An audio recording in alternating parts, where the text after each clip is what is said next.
I'll show you some of the applications I have loaded up on the shortcuts home screen. You can see we have a drawing application, so you can draw varying colors and pen widths and erase stuff, and of course undo. It's pretty nice.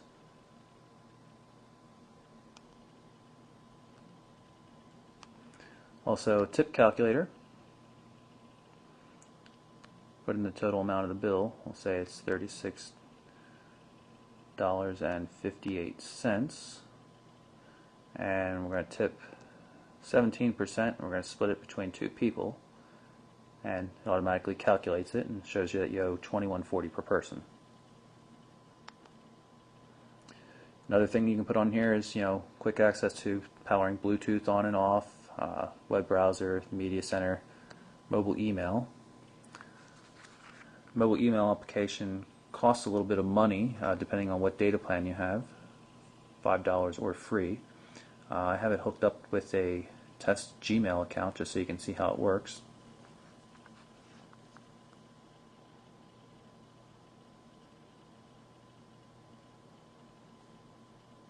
Pull up this message here and tap once to select, tap twice to open it.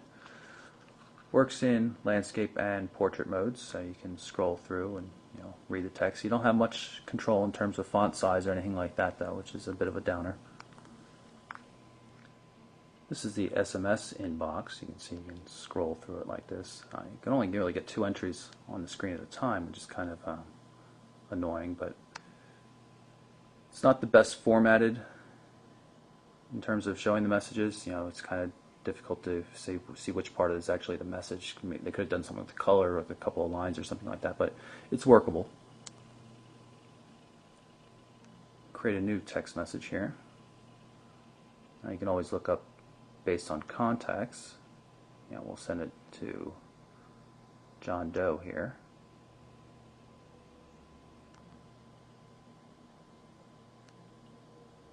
And we'll enter in some text.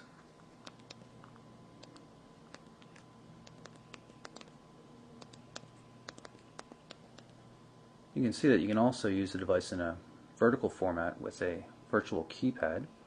I took off the QWERTY keyboard just to make it easier to demonstrate how it works.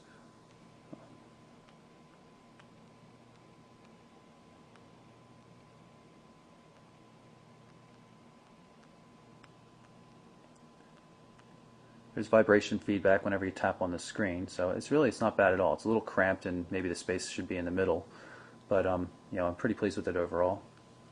You can see when we don't have the keyboard attached, you still have options for QWERTY by going horizontally. I find this a lot harder to use though.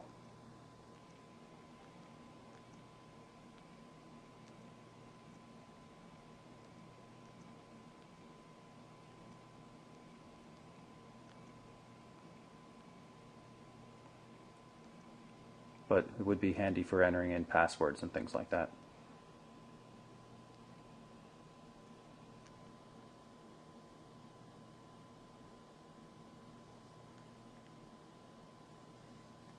You'll notice there is no landscape mode for the menus when the keyboard is removed.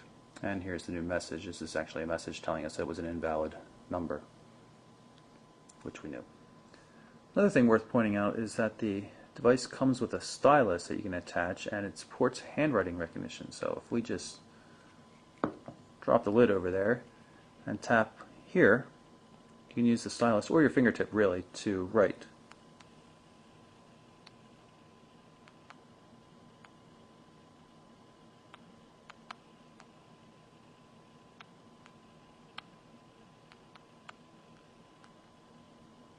Oops, you can see a mistake there. Get a little too sloppy. Works pretty well, for people who want to use the handwriting recognition. I'm not sure why you would want to do that versus the T9 or the full QWERTY keyboard, but it's an option nonetheless. So that's our quick look at the LG VX9600 Versa from Verizon. Versa is meant to be compatible with a number of different modules. Right now the QWERTY keyboard module is the only one available. We're not sure what else they're going to come up with, but we're interested in seeing it. The keyboard module does add a bit of girth to the device, in terms of the actual keyboard and just the faux leather cover. Some people don't like it. I don't think it's that bad looking. I think they went for it and they pulled it off. Also has a nice external OLED display and everything. So very flexible device, does a lot of things. Nice screen animations, good user interface in general. The browser is a little bit weak, and Wi-Fi would always have been nice, but Verizon doesn't really like having Wi-Fi on a lot of its feature phones. So apart from that, though, I think this is a real winner. If you were a fan of the LG Dare, I think this is a definite worthy upgrade for you. So I'm Michael Orrell from MobileBurn.com.